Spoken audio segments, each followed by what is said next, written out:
Fala, curiosos e curiosas, tudo bem com vocês? Hoje o tema vai ser fatos históricos sobre o Brasil que você nunca imaginaria que são reais. Então, dê aquele like, se inscreva no canal se você ainda não é inscrito e ative o sininho para você receber o vídeo toda sexta-feira. Então bora pro vídeo e roda a vinheta.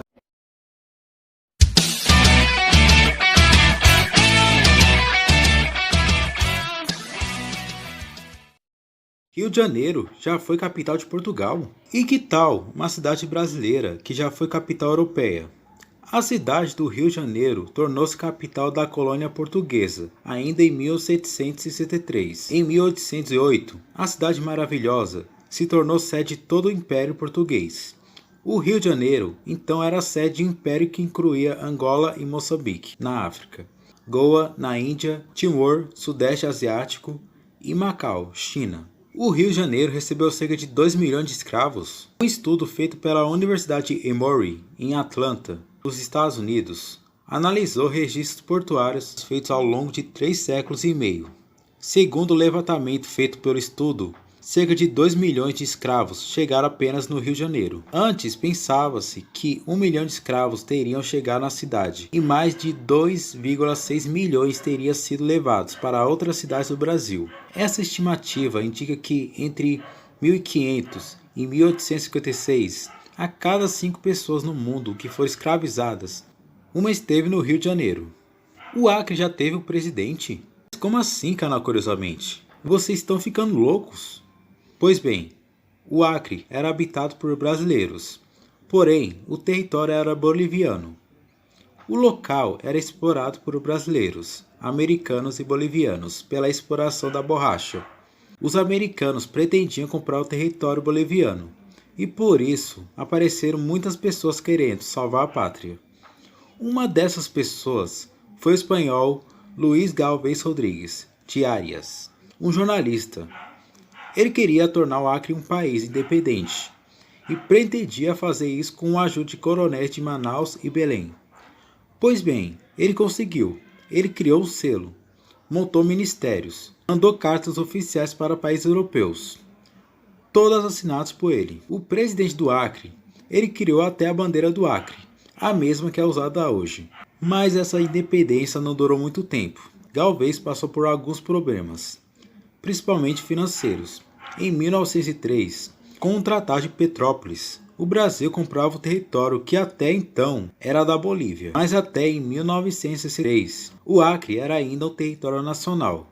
E foi no governo de João Goulart que o Acre se tornou oficialmente um estado brasileiro. Fordland, uma cidade americana no meio da floresta amazônica. E que tal uma cidade americana no meio do Pará? No começo do século passado, exatamente em 1928, foi fundada a Fordland. Em Ford, o magnata da indústria automobilística necessitava de uma cidade como fonte permanente de borracha para a fabricação dos automóveis. Ele projetou uma cidade empresarial, que tinha aulas de inglês, hospital, um pequeno cinema, infraestrutura de água, eletricidade, moradia e até saneamento básico.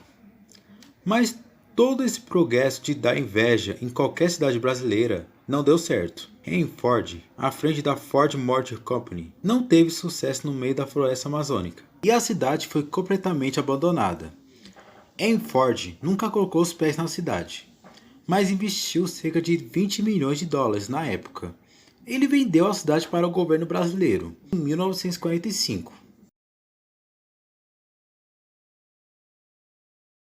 Existiam índios canibais no Brasil? Sim, no Brasil existiam índios brasileiros, os Tunibás, por exemplo, que viviam no litoral sudeste do país. Tinha alguns rituais. Eles acreditavam fielmente nos heróis, espíritos e nas histórias que os pajés contavam. Apenas deles falarem uma língua comum entre os índios. Os Tupi, não existia uma relação entre as tribos, a não ser a guerra. Os Tupinambás acreditavam que os rituais fariam com que eles adquirissem inteligência, coragem e força, além de outras habilidades. Quando a tribo entrou em contato com nossos colonizadores, eles acabaram morrendo.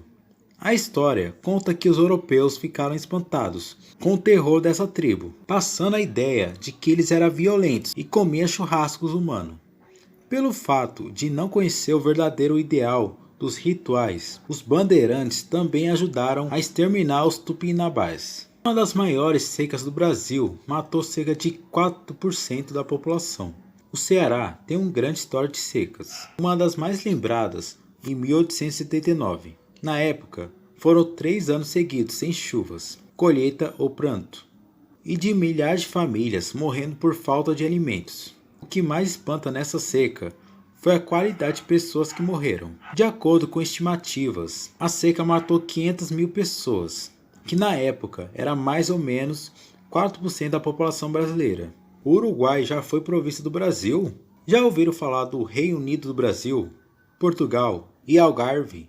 Pois bem, no dia 31 de julho de 1821, o Uruguai foi anexado com esse nome, comando do rei Dom João. A Guerra da Cisplatina foi um conflito entre o Império do Brasil e as Províncias Unidas do Rio da Prata. Disputavam a posse da província Cisplatina, onde hoje é Uruguai.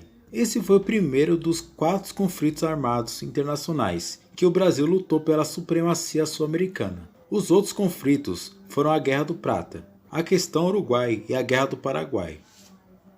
E aí, caros amigos, já conheciam todos esses fatos sobre o nosso país? Não esqueça de deixar o like e se inscrever no canal. Então falou pessoal, até o próximo vídeo. Fui!